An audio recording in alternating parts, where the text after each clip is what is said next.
Have you ever sat in the darkest of nights, just waiting, hoping for the light of a clear blue morning? Now, you may not know this about me, but I am not good at waiting.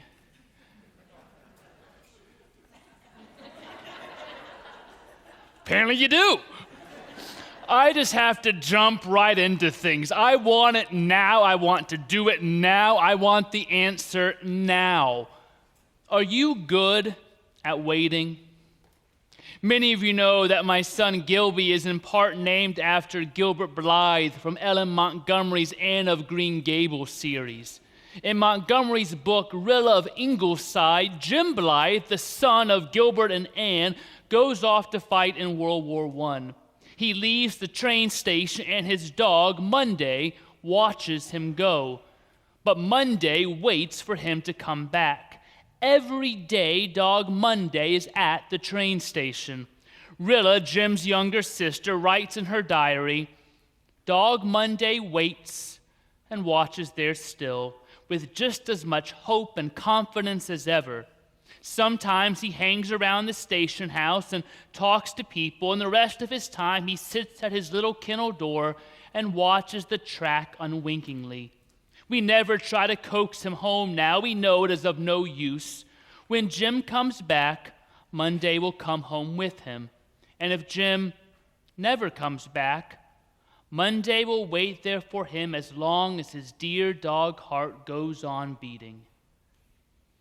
I want to learn to wait like that. But when you are waiting, it's hard to keep confidence in what you are waiting for. Luke tells us that the old priest Zechariah was in the temple. He was there to burn incense and pray. He had done this before, and it was his turn to do so again. It looks like he's just doing his temple duty, but what he is really doing is waiting. To wait well is hard work. When we are waiting, it's hard to maintain confidence in that for which we wait. I'll say it again, I don't wait well. A few years ago, after I got home from my sabbatical, but not yet going back into work, I decided to go for a morning walk down by the Swatera Creek. But it was summer and hot, so I thought I'd go to get sweet tea from McDonald's. It was breakfast time, and I wanted some sweet tea. That's all, just some tea. There was a guy in line in front of me. The counter lady asked, "May I take your order?" "Give me just a minute," he said. I thought, here we go. "I just can't decide," he said. "I was going to get pancakes, but that Egg McMuffin looks good. Is the Egg McMuffin good here?" "What do you mean, is it good? It will kill you. Did you not see that the guy from Super Size Me died?" The cashier and I made eye contact. "I just wanted some tea."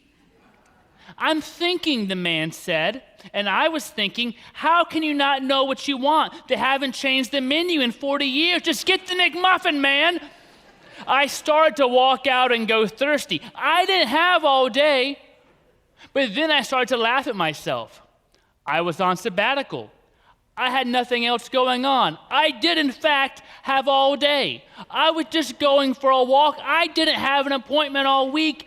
What was I in such a hurry for? I have found waiting to be hard work, not only because of the battle between patience and impatience, but even more so because it grows increasingly difficult to maintain hope in that for which we wait. Whether it be sweet tea, or peace, or a new job, or a child.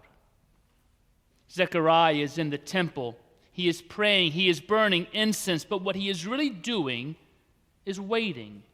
He had been waiting all his life.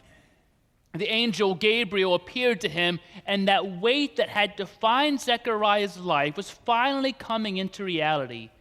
He and Elizabeth had longed for a child. They had prayed for years for a child that was not coming. Infertility was a common problem in the ancient world, and it's a common problem today. I know that reading a story like this can touch tender places. There is a risk in reading this story.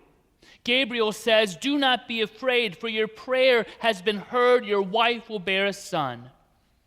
It doesn't always work this way. Sometimes there's a child. Sometimes the child never comes. If you or someone you love feel the angel has passed you by, even when your head knows better, it's hard for the heart not to wonder if it is because you haven't prayed enough or your prayers haven't been good enough. Let me say that's not it. Life is not a computer that can be programmed to bring us the results that we wish. Infertility is not a punishment or that God is not listening.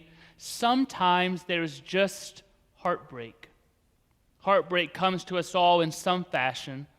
And this sermon is not about infertility, but because I know these stories can touch tender places, I just need to name the pain and refute the simple read that prayer will always result in the gift of a child. Sometimes there is just heartbreak. The intent of this sermon is to think about life before the angel appears. That's where most of life is lived. Throughout much of life, we are waiting for the things that matter and may never seem to come. Before the angel appears, we find Zechariah in the temple. Most of Zechariah's life was lived before the angel appears. From the time he was a young man, he would come to the temple to pray, study Torah, burn incense, and plead with God for a son. But there was no sign from God, and now he's an old man. Still, Zechariah makes his way to the temple, not because he is convinced the answer to his prayer will be found there, but because it is the best place he knows to be when there are no answers. When his tomorrow seems uncertain, he does what his faith teaches him to do. He prays, he studies Scripture, he waits. The candle we light this second Sunday of Advent is called the candle of peace. I wonder if it sometimes should be called the candle of barrenness. Peace can feel like the child that will never be born among us. We have prayed and pleaded for peace and grieved its delay, but there have been no angels appearing, and so we wait. We wait and we ask, "How long, O Lord?" We wait and we long for peace, and it's a hard wait. We see the violence in Ukraine and Sudan and Gaza, the news of the latest violence of shootings and stabbings.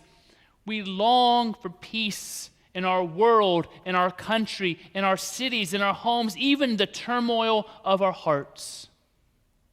Waiting for peace is hard. It's hard to keep confidence that peace will come. There's the dream that Isaiah saw. It's a promise, but it's hard to wait for it. Micah says when everyone can sit under their own vine and fig tree, then swords will be beat into plowshares and spears into pruning hooks, and will practice war no more.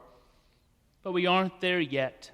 Everyone doesn't have what they need, their own means, their own place, and we still produce so many weapons and practice wars of all kinds. And so we wait, but we wait with the light of peace. We wait with the promise of peace. And I believe the light will break in and the promise will be fulfilled. And while we wait, we work. We work at peace. We're called to be peacemakers. We can wait and work for it all at the same time. I remember when we were waiting for our first child, Verity, to be born. It was hard to wait, but we worked. We worked preparing our house, putting together a crib, prepping the nursery, baby-proofing the house, and we prepped ourselves because we knew she was coming. So we paved the way. We were ready for her to come, just like Zechariah was ready to hear a word from the Lord, just like Dog Monday was ready for Jim's return.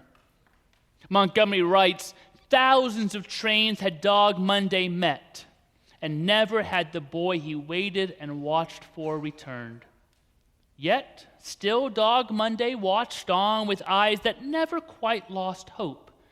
Perhaps his dog heart failed him at times. He was growing old and rheumatic. When he walked back to his kennel after each train is gone, his gait was very sober now. He never trotted, but went slowly with a drooping head, and a depressed tail that had quite lost its old saucy uplift. One passenger stepped off the next train, a tall fellow in a faded lieutenant's uniform who walked with a barely imperceptible limp. He had a bronze face, and there were some gray hairs and the ruddy curls that clustered around his forehead. The news station agent looked at him anxiously. A black and yellow streak shot past the station agent. Dog Monday stiff? Dog Monday rheumatic? Dog Monday old? Never believe it. Dog Monday was a young pup gone clean mad with rejuvenating joy. He flung himself against the tall soldier with a bark that choked in his throat from sheer rapture. He flung himself on the ground and writhed in a frenzy of welcome. He tried to climb the soldier's khaki leg and slipped down and groveled in an ecstasy that seemed as if it must tear his little body to pieces. He licked his boots, and when the lieutenant had, with laughter on his lips and tears in his eyes, succeeded in gathering the little creature up in his arms, Dog Monday laid his head on the khaki shoulder and licked the sunburned neck, making queer sounds between barks and sobs. Dog Monday knew Jim was coming.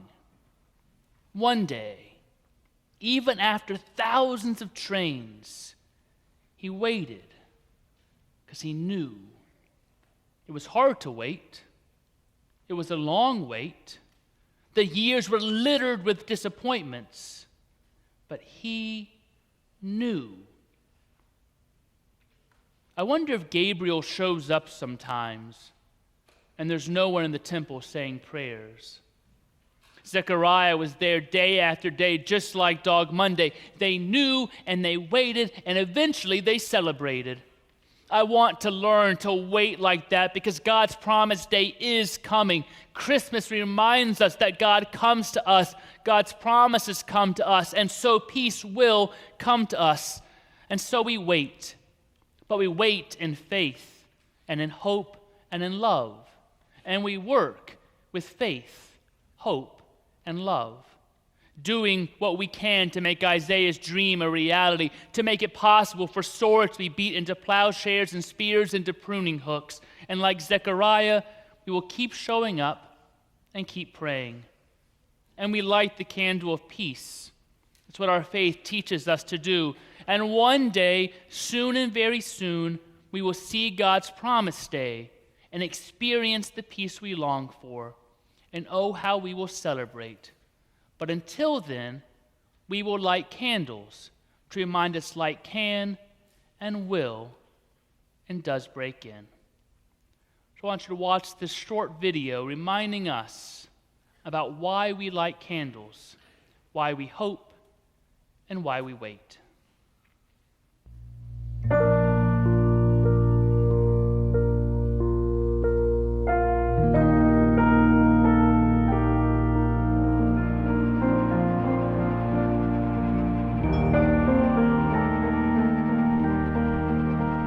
I will light candles this Christmas. Candles of joy, despite all the sadness. Candles of hope where despair keeps watch. Candles of courage where fear is ever present. Candles of peace for tempest-tossed days. Candles of grace to ease heavy burdens. Candles of love to inspire all my living. Candles that will burn all the year long.